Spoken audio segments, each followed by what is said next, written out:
Good evening, and welcome to Restored Lore, your home for old, odd, and obscure stories.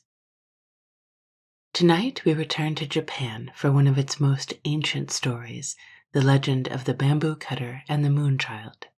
This particular version was translated into English by Yei Theodora Ozaki and published in her Japanese fairy book in 1903. Because this is a very old story, you've probably heard variations on it before, but each version is different. This one tends to zig when you think it's going to zag, and it's an interesting variation. Now, let's open our imaginations and begin.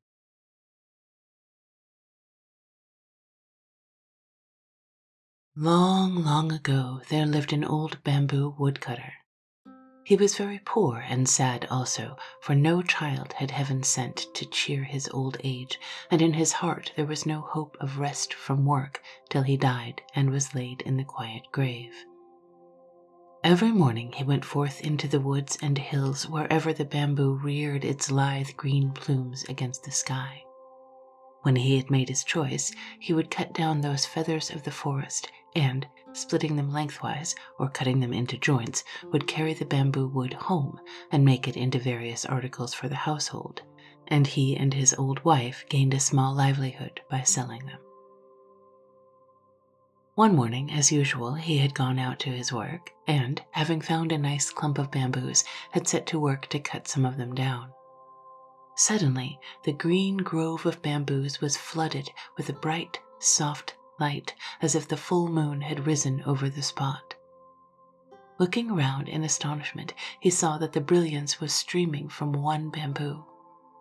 The old man, full of wonder, dropped his axe and went towards the light. On nearer approach, he saw that this soft splendor came from a hollow in the green bamboo stem, and, still more wonderful to behold, in the midst of the brilliance stood a tiny human being, only 3 inches in height and exquisitely beautiful in appearance. "You must be sent to be my child, for I find you here among the bamboos where lies my daily work," said the old man. And, taking the little creature in his hand, he took it home to his wife to bring up. The tiny girl was so exceedingly beautiful and so small that the old woman put her into a basket to safeguard her from the least possibility of being hurt in any way. The old couple were now very happy, for it had been a lifelong regret that they had no children of their own, and with joy they now expended all the love of their old age on the little child who had come to them in so marvelous a manner. From this time on, the old man often found gold in the notches of the bamboos when he hewed them down and cut them up. Not only gold, but precious stones also, so that by degrees he became rich. He built himself a fine house and was no longer known as the poor bamboo cutter, but as a wealthy man. 3 months passed quickly away, and in that time the bamboo child had, wonderful to say, become a full-grown girl, so her foster parents did up her hair and dressed her in beautiful kimonos. She was of such wondrous beauty that they placed her behind screens like a princess and allowed no one to see her, waiting upon her themselves. It seemed as if she were made of light, for the house was filled with a soft shining, so that even in the dark of night it was like daytime. Her presence seemed to have a benign influence on those there.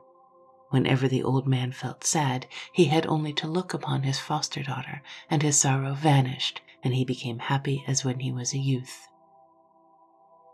At last the day came for the naming of their new-found child, so the old couple called in a celebrated name-giver, and he gave her the name of Princess Moonlight, because her body gave forth so much soft, bright light that she might have been a daughter of the moon god.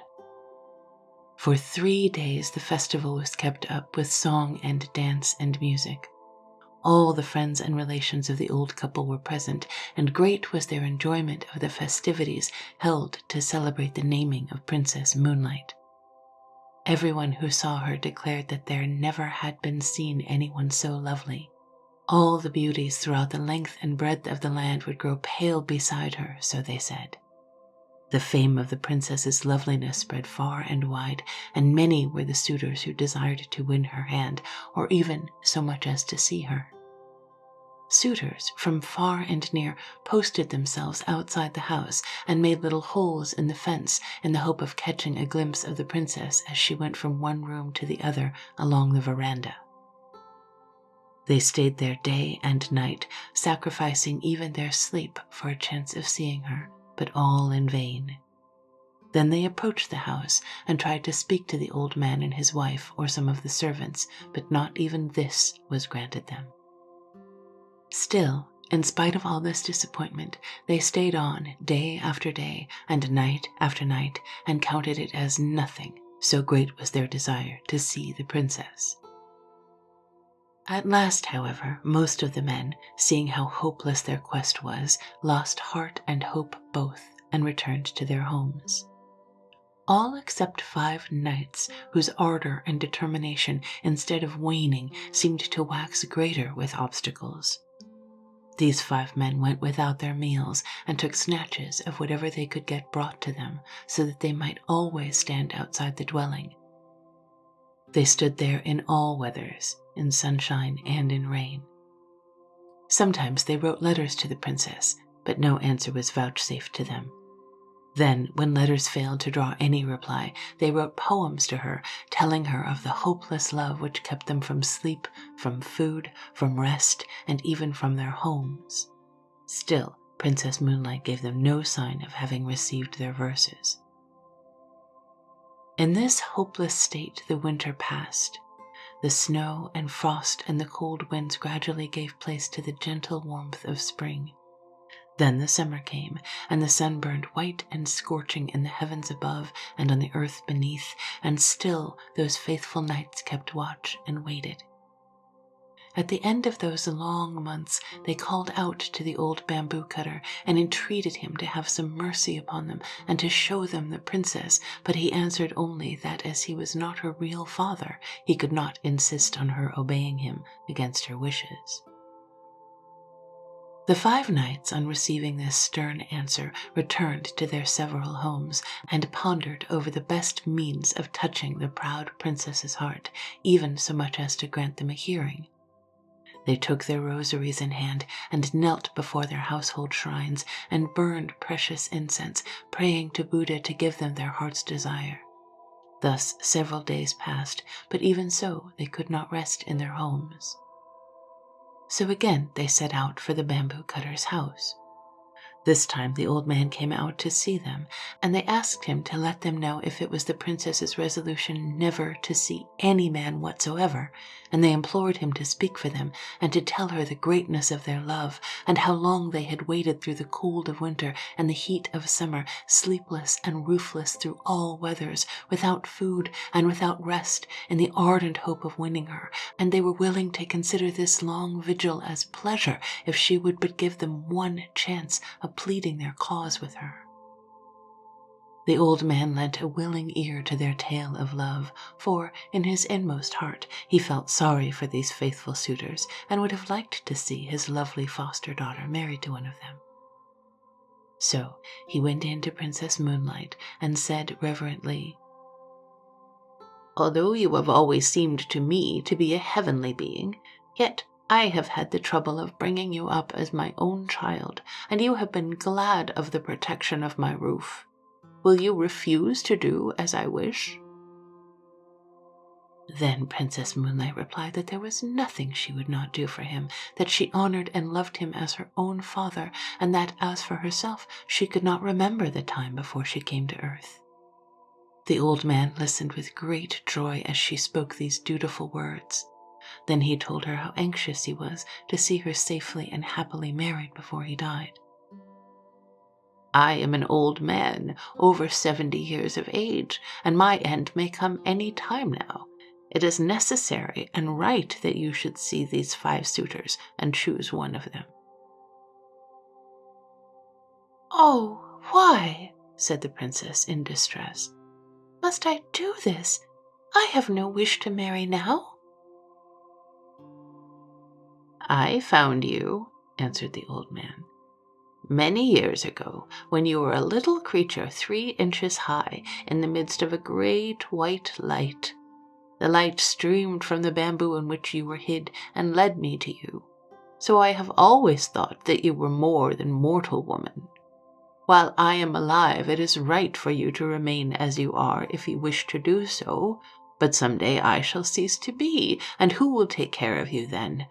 Therefore I pray you to meet these 5 brave men one at a time and make up your mind to marry one of them." Then the princess answered that she felt sure that she was not as beautiful as perhaps report made her out to be, and that even if she consented to marry any one of them, not really knowing her before, his heart might change afterwards. So, as she did not feel sure of them, even though her father told her they were worthy knights, she did not feel it wise to see them. "All you say is very reasonable," said the old man. "But what kind of men will you consent to see? I do not call these 5 men who have waited on you for months light-hearted. They have stood outside this house through the winter and the summer, often denying themselves food and sleep so that they may win you. What more can you demand?" Then Princess Moonlight said that she must make further trial of their love before she would grant their request to interview her. The 5 warriors were to prove their love by each bringing her from distant countries something that she desired to possess.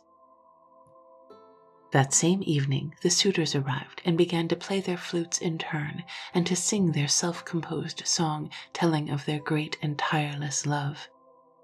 The bamboo cutter went out to them and offered them his sympathy for all they had endured and all the patience they had shown in their desire to win his foster daughter. Then he gave them her message that she would consent to marry whoever was successful in bringing her what she wanted. This was to test them. The 5 all accepted the trial and thought it an excellent plan, for it would prevent jealousy between them. Princess Moonlight then sent word to the first knight that she requested him to bring her the stone bowl which had belonged to Buddha in India. The second knight was asked to go to the mountain of Horai, said to be situated in the eastern sea, and to bring her a branch of the wonderful tree that grew on its summit. The roots of this tree were of silver, the trunk of gold, and the branches bore as fruit white jewels. The third knight was told to go to China and search for the fire rat, and to bring her its skin. The fourth knight was told to search for the dragon that carried on its head the stone radiating 5 colors, and to bring the stone to her. The fifth knight was to find the swallow which carried a shell in its stomach, and to bring the shell to her. The old man thought these very hard tasks and hesitated to carry the messages, but the princess would make no other conditions. So her commands were issued word for word to the 5 men who, when they heard what was required of them, were all disheartened and disgusted at what seemed to them the impossibility of the tasks given them, and returned to their own homes in despair. But after a time, when they thought of the princess, the love in their hearts revived for her, and they resolved to make an attempt to get what she desired of them. The first knight sent word to the princess that he was starting out that day on the quest of the Buddha's bowl, and he hoped soon to bring it to her. But he had not the courage to go all the way to India, for in those days traveling was very difficult and full of danger, so he went to one of the temples in Kyoto and took a stone bowl from the altar there, paying the priest a large sum of money for it. He then wrapped it in a cloth of gold, waiting quietly for 3 years, returned and carried it to the old man. Princess Moonlight wondered that the knight should have returned so soon. She took the bowl from its gold wrapping, expecting it to make the room full of light, but it did not shine at all, so she knew that it was a sham thing and not the true bowl of Buddha. She returned it at once and refused to see him. The knight threw the bowl away and returned to his home in despair. He gave up now all hope of ever winning the princess. The second knight told his parents that he needed change of air for his health, for he was ashamed to tell them that love for the Princess Moonlight was the real cause of his leaving them. He then left his home, at the same time sending word to the princess that he was setting out from Mount Horai in the hope of getting her the branch of the gold and silver tree which she so much wished to have. He only allowed his servants to accompany him halfway and then sent them back. He reached the seashore and embarked on a small ship, and after sailing away for 3 days he landed and employed several carpenters to build him a house contrived in such a way that no one could get access to it. He then shut himself up with 6 skilled jewelers and endeavored to make such a gold and silver branch as he thought would satisfy the princess as having come from the wonderful tree growing on Mount Horai. Everyone whom he had asked declared that Mount Horai belonged to the land of fable and not to fact. When the branch was finished, he took his journey home and tried to make himself look as if he were wearied and worn out with travel. He put the jeweled branch into a lacquer box and carried it to the bamboo cutter, begging him to present it to the princess.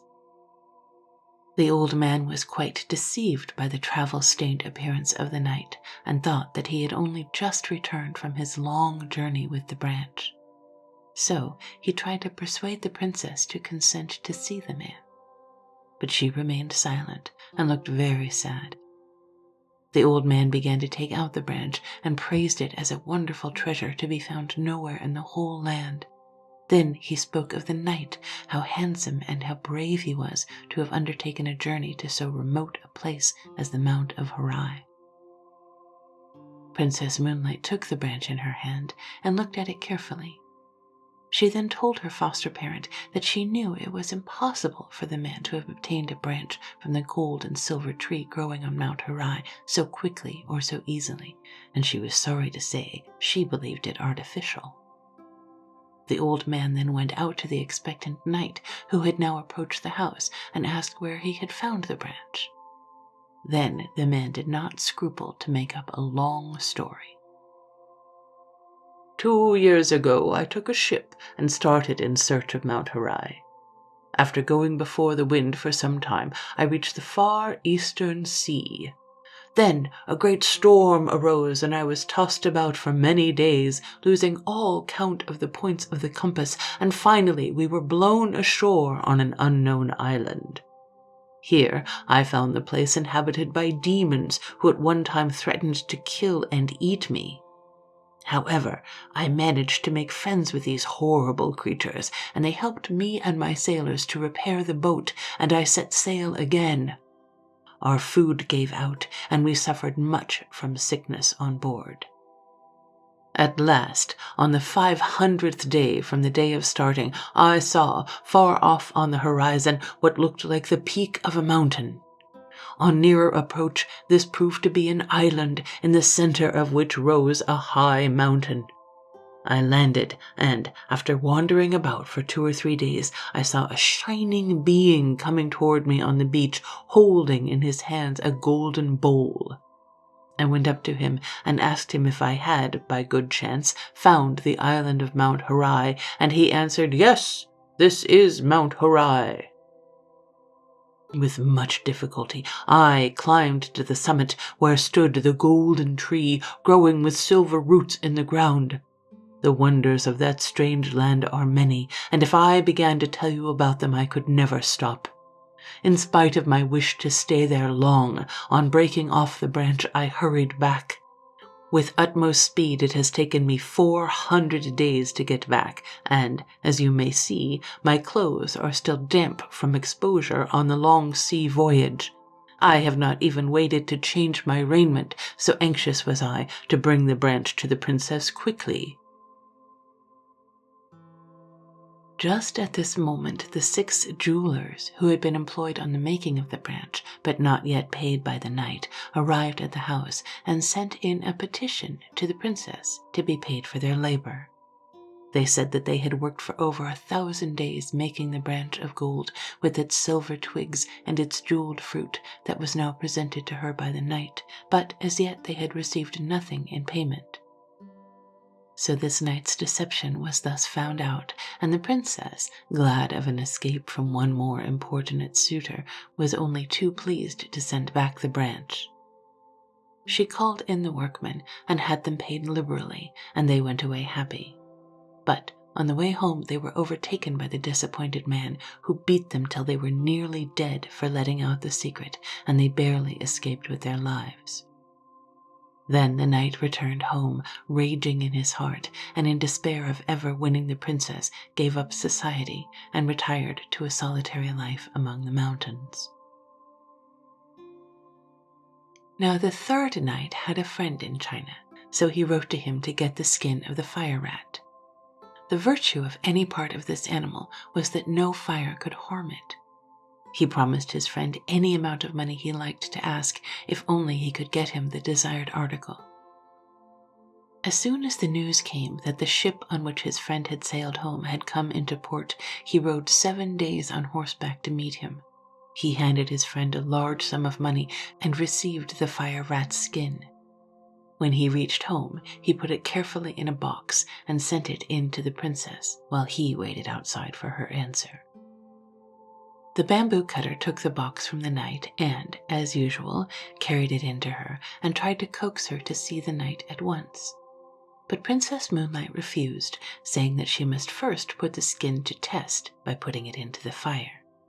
If it were the real thing, it would not burn. So she took off the crepe wrapper and opened the box, and then threw the skin into the fire.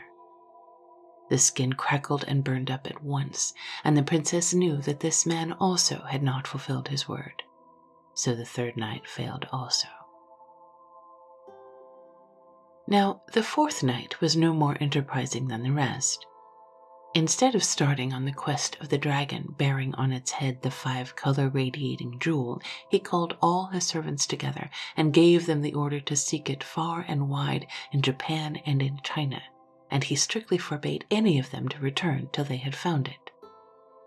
His numerous retainers and servants started out in different directions, with no intention, however, of obeying what they considered an impossible order.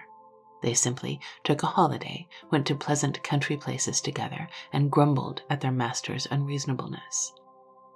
The knight, meanwhile, thinking that his retainers could not fail to find the jewel, repaired to his house and fitted it up beautifully for the reception of the princess. He felt so sure of winning her. 1 year passed away in weary waiting, and still his men did not return with the dragon jewel. The knight became desperate. He could wait no longer, so, taking with him only 2 men, he hired a ship and commanded the captain to go in search of the dragon. The captain and the sailors refused to undertake what they said was an absurd search, but the knight compelled them at last to put out to sea. When they had been but a few days out, they encountered a great storm, which lasted so long that, by the time its fury abated, the knight had determined to give up the hunt of the dragon. They were at last blown on shore, for navigation was primitive in those days. Worn out with his travels and anxiety, the fourth suitor gave himself up to rest. He had caught a very heavy cold and had to go to bed with a swollen face. The governor of the place, hearing of his plight, sent messengers with a letter inviting him to his house. While he was there, thinking over all his troubles, his love for the princess turned to anger, and he blamed her for all the hardships he had undergone. He thought that it was quite probable that she had wished to kill him, so that she might be rid of him, and in order to carry out her wish, had sent him upon this impossible quest. At this point, all the servants he had sent out to find the jewel came to see him, and were surprised to find praise instead of displeasure awaiting them. Their master told them that he was heartily sick of adventure, and that he never intended to go near the princess's house again in the future. Like all the rest, the fifth knight failed in his quest. He could not find the swallow's shell. By this time, the fame of Princess Moonlight's beauty had reached the ears of the emperor, and he sent one of the court ladies to see if she were really as lovely as report said. If so, he would summon her to the palace and make her one of the ladies in waiting. When the court lady arrived, in spite of her father's entreaties, Princess Moonlight refused to see her. The imperial messenger insisted, saying it was the emperor's order. Then Princess Moonlight told the old man that if she were forced to go to the palace in obedience to the emperor's order, she would vanish from the earth. When the emperor was told of her persistence in refusing to obey his summons, and that if pressed to obey she would disappear altogether from sight, he determined to go and see her. So he planned to go on a hunting excursion in the neighborhood of the bamboo cutter's house and see the princess himself. He sent word to the old man of his intention, and he received consent to the scheme. The next day the emperor set out with his retinue, which he soon managed to outride. He found the bamboo cutter's house and dismounted. He entered the house and went straight to where the princess was sitting with her attendant maidens. Never had he seen anyone so wonderfully beautiful, and he could not but look at her, for she was more lovely than any human being as she shone in her own soft radiance. When Princess Moonlight became aware that a stranger was looking at her, she tried to escape from the room, but the emperor caught her and begged her to listen to what he had to say. Her only answer was to hide her face in her sleeves. The emperor fell deeply in love with her and begged her to come to the court, where he would give her a position of honor and everything she could wish for. He was about to send for one of the imperial palanquins to take her back with him at once, saying that her grace and beauty should adorn a court and not be hidden in a bamboo cutter's cottage. But the princess stopped him. She said that if she were forced to go to the palace, she would turn at once into a shadow, and even as she spoke she began to lose her form. Her figure faded from his sight while he looked. Then the emperor promised to leave her free if only she would resume her former shape, which she did. It was now time for him to return, for his retinue would be wondering what had happened to their royal master when they missed him for so long. So he bade her goodbye and left the house with a sad heart. Princess Moonlight was for him the most beautiful woman in the world. All others were dark beside her, and he thought of her night and day. His Majesty now spent much of his time in writing poems, telling her of his love and devotion, and sent them to her. And although she refused to see him again, she answered with many verses of her own composing, which told him gently and kindly that she could never marry anyone on this earth. These little songs always gave him pleasure.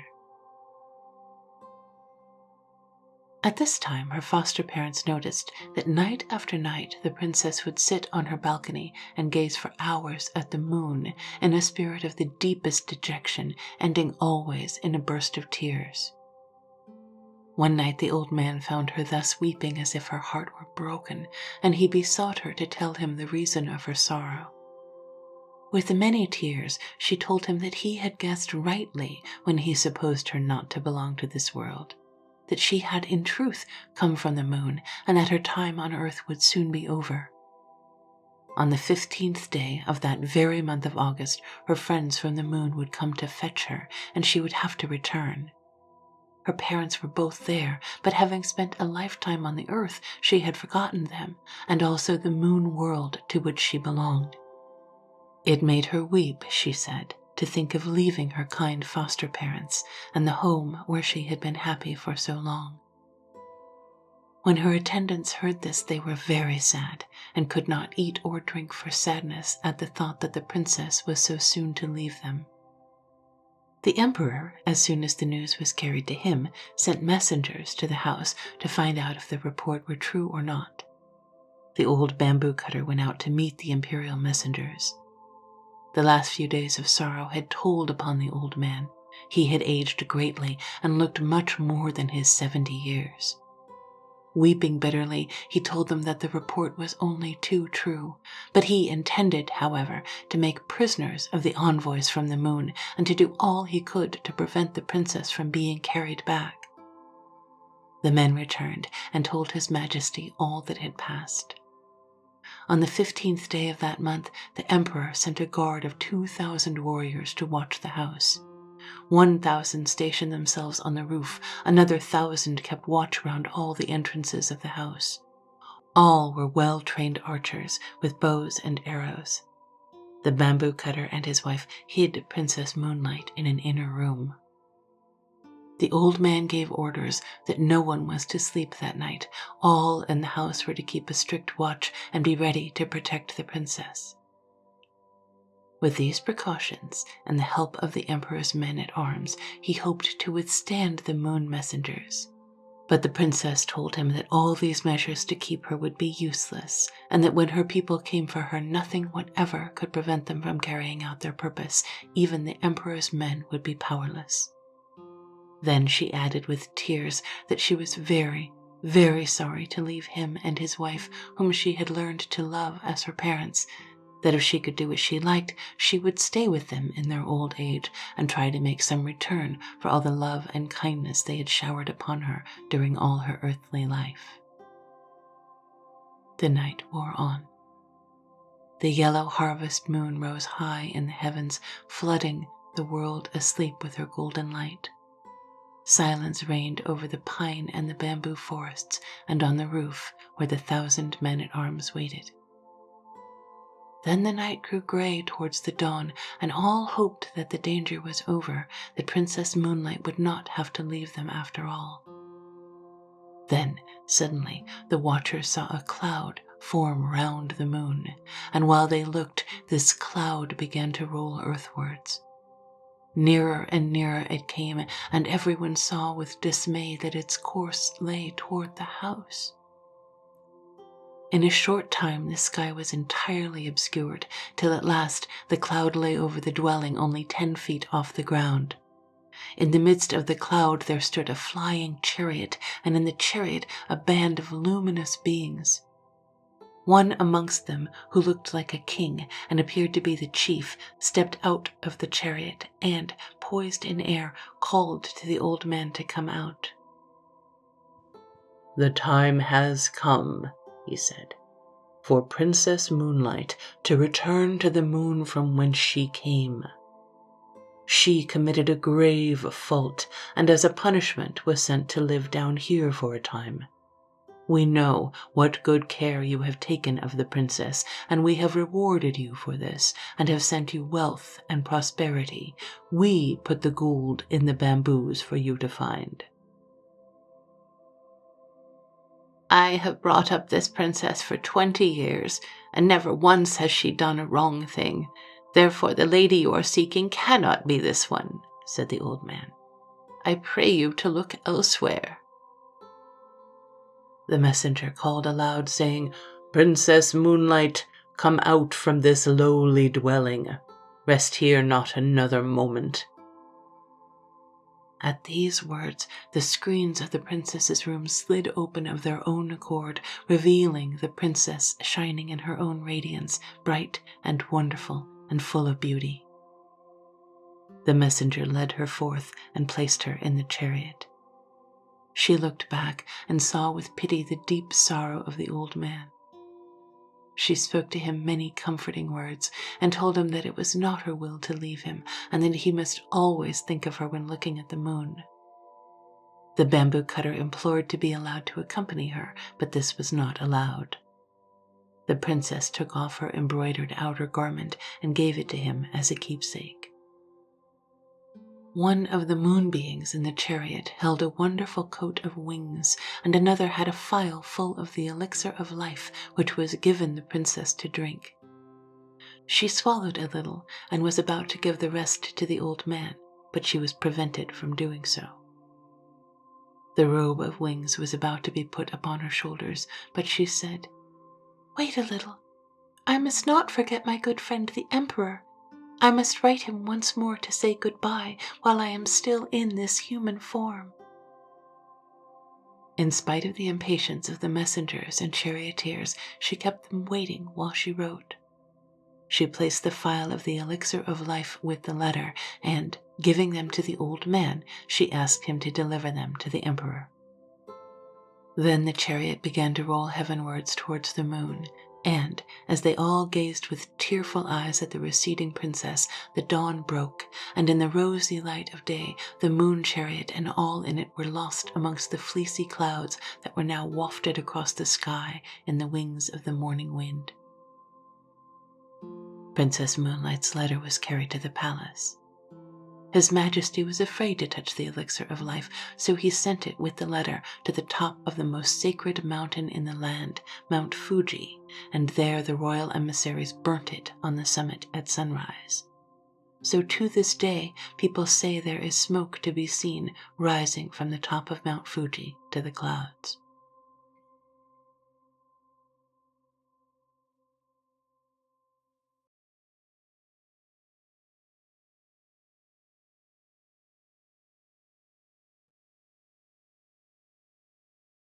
The story takes some funny turns. I think in the beginning, when he finds the magical girl and starts to get money in the bamboo, I expected the type of story where she grows up and she saves her foster parents from some kind of trouble. Then we get to the part with the 5 suitors, and I expected the last one to somehow succeed in the quest and win her over. Then we get to the part where she's crying because she has to go back to the moon, and I figured there would be some kind of sacrifice, like she can stay on Earth but she loses her palace and becomes a mortal girl, but of course none of those things happen. This is a story with all those interesting folklore elements that I want to trace down and unpack: the Chinese fire rat and mythical Mount Horai, a dragon with a stone in its head and a swallow with a shell in its stomach. The whole idea, frankly, that the moon people send people to exile on Earth as a form of punishment for their crimes. What on earth did she do, by the way? The magical elixir of life, which is just kind of tossed off at the very end. This feels like it could be the framing story for a ton of other sort of side stories and adventures. The Bamboo Cutter and the Moonchild is the oldest surviving work of ancient Japanese narrative folklore, and like all stories that are really old, its origins are mysterious and untraceable. The oldest surviving written manuscript of the story was created in 1592. However, there's a 10th century poem about life in the imperial court that mentions this story in the context of a moon viewing party that took place in 909. The end of the story references smoke atop Mount Fuji, but Mount Fuji had stopped smoking by about 905. Furthermore, a 759 AD poetry collection includes reference to a bamboo cutter and one or more celestial women. And in the same way that this story stretches all the way back into Japanese history, it also persists up until today with various versions, retellings, reiterations, and variations. It's probably familiar to most people as the story of Princess Kaguya, as told in various films. It's also frequently told and retold in anime and manga and appears in everything from Sailor Moon to Pokemon.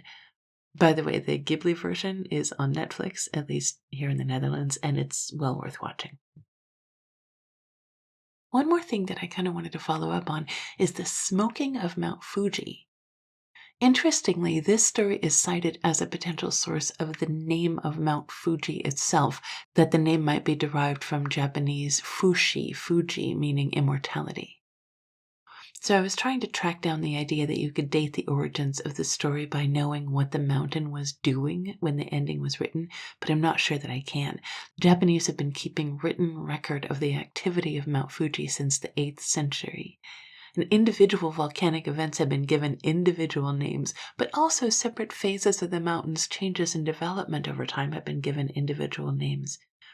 Mount Komitake at the core became active about 700,000 years ago, and then about 100,000 years ago, it entered into an active period that formed a new mountain over the top, and that mountain is known as Old Fuji. For about 4,000 years, Old Fuji was dormant, and then about 5,000 years ago, the mountain became active again and created what is known as New Fuji.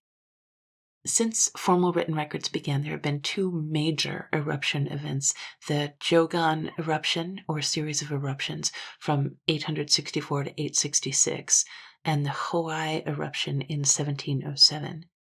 So, the idea of when the mountain was smoking or not smoking comes from 9th century Japanese poets who often wrote about the mountain and described it in detail, and that provides a written record.